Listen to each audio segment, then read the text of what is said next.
Ce ragoût de bœuf a une astuce que de nombreuses grand-mères utilisaient pour que la sauce soit plus épais et ait beaucoup plus de saveur.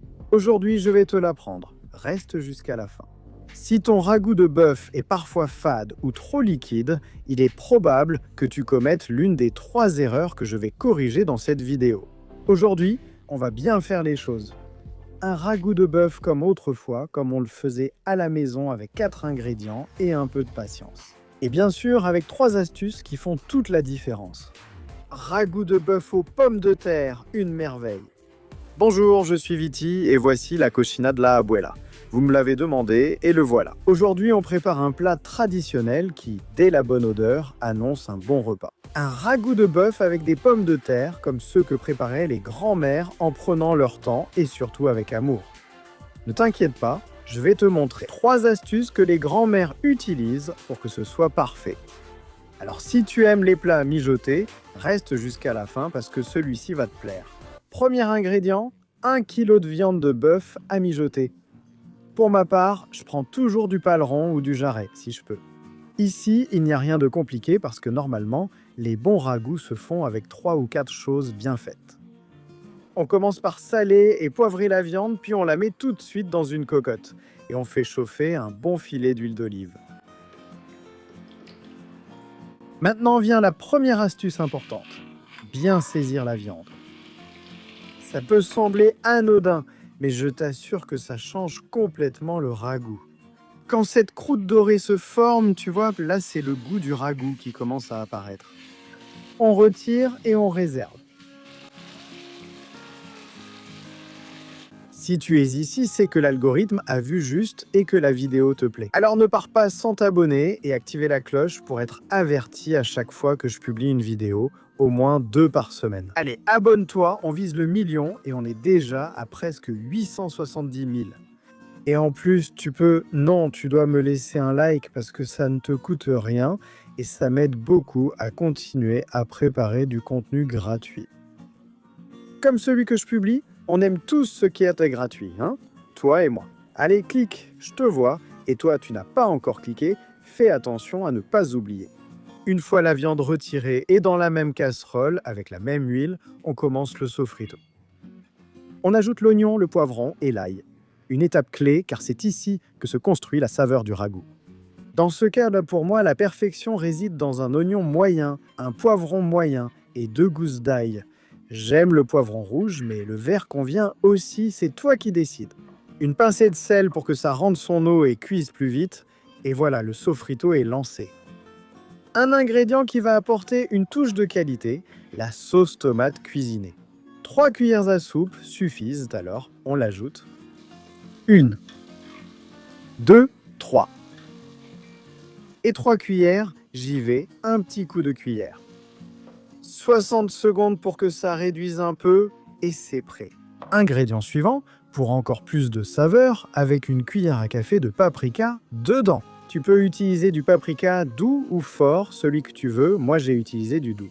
Un petit coup de cuillère, 15 secondes feu doux et c'est prêt. Voici la deuxième astuce. Le paprika s'ajoute à feu doux, car s'il brûle, il rend tout le ragoût amer. Ingrédient suivant, un petit verre de vin blanc.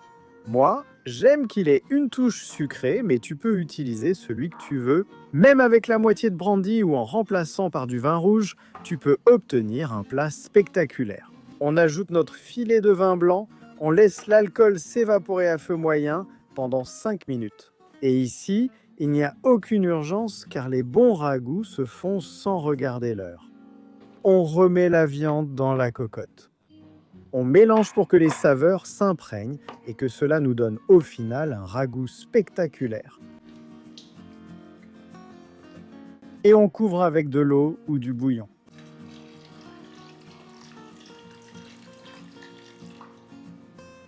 Nous allons aussi ajouter une touche aromatique et savoureuse avec une feuille de laurier. On fait cuire pendant 60 minutes à feu moyen et on revient.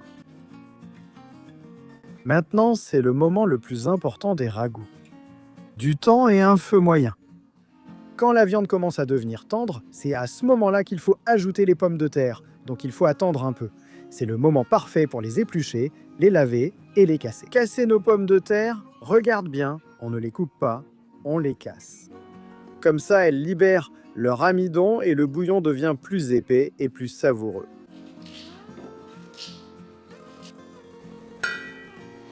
Et ça, c'est la troisième astuce des grands-mères. Comme ça, elles libèrent plus d'amidon et ton bouillon de ragoût devient plus épais sans avoir besoin d'ajouter de la farine ou quoi que ce soit d'autre. Pour que ce ragoût soit à mon goût, j'ai utilisé 3 ou 4 pommes de terre, ce qui fait à peu près 400 g de pommes de terre. Après les premières 60 minutes de cuisson du ragoût, il est temps d'ajouter les pommes de terre dans le ragoût. On va aussi ajouter du sel. À votre goût, les pommes de terre n'en ont pas. On va bien mélanger pour que toutes les pommes de terre soient immergées dans notre bouillon de viande. J'y vais. Tu vois ? Voilà, et maintenant on va cuire pendant 25 minutes à feu moyen parce que ce sont les pommes de terre qui décident et en 25 minutes, elles seront largement prêtes. Et maintenant, voici la question de la semaine. Qu'est-ce qu'on prépare la semaine prochaine ? 2 options. La première, un ragoût traditionnel comme celui-ci, aux pommes de terre et à la morue. Le mien est spectaculaire, où on tente des petits pains sucrés avec très peu d'ingrédients et qu'on peut préparer à la friteuse à air. C'est vous qui décidez. 1. Pommes de terre avec de la morue. 2. Petits pains. Vous savez, dans les commentaires, celui qui a le plus de commentaires, je le prépare. Voilà. Si tu veux les deux, mets un like, c'est gratuit. Après 25 minutes, ton petit ragoût aura cette apparence. C'est déjà spectaculaire. On voit bien que les pommes de terre vont être bien tendres rien qu'en les regardant. Donc, la seule chose qu'il te reste à faire, c'est de les laisser reposer 2 petites minutes pour que les saveurs se concentrent et que ce soit encore plus spectaculaire.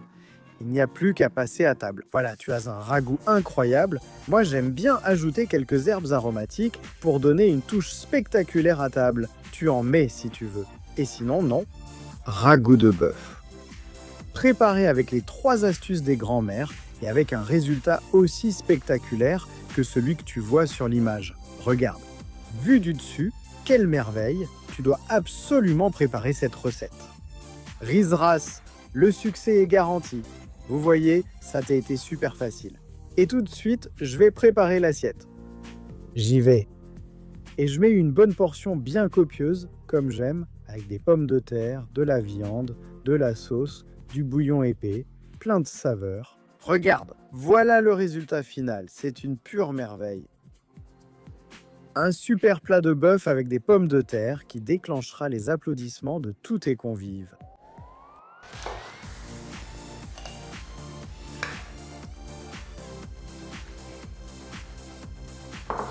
Waouh!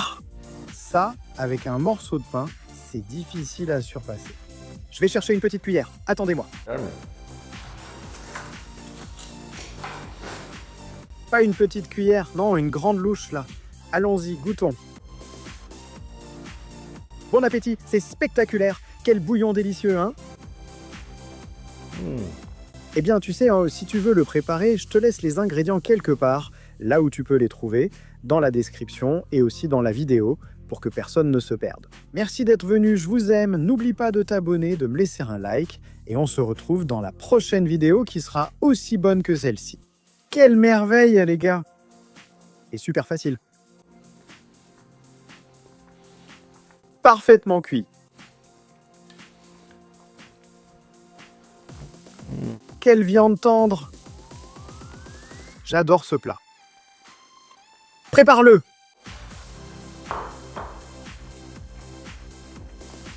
Ma grand-mère disait qu'il ne fallait pas parler la bouche pleine.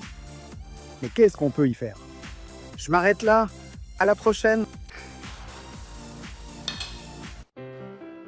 Non più tra i farfalloni amoroso, notte e giorno di torno girano, delle belle turbando al riposo, Narcisetto a Tocino d'amor. Delle belle turbando al riposo, Narcisetto a Tocino.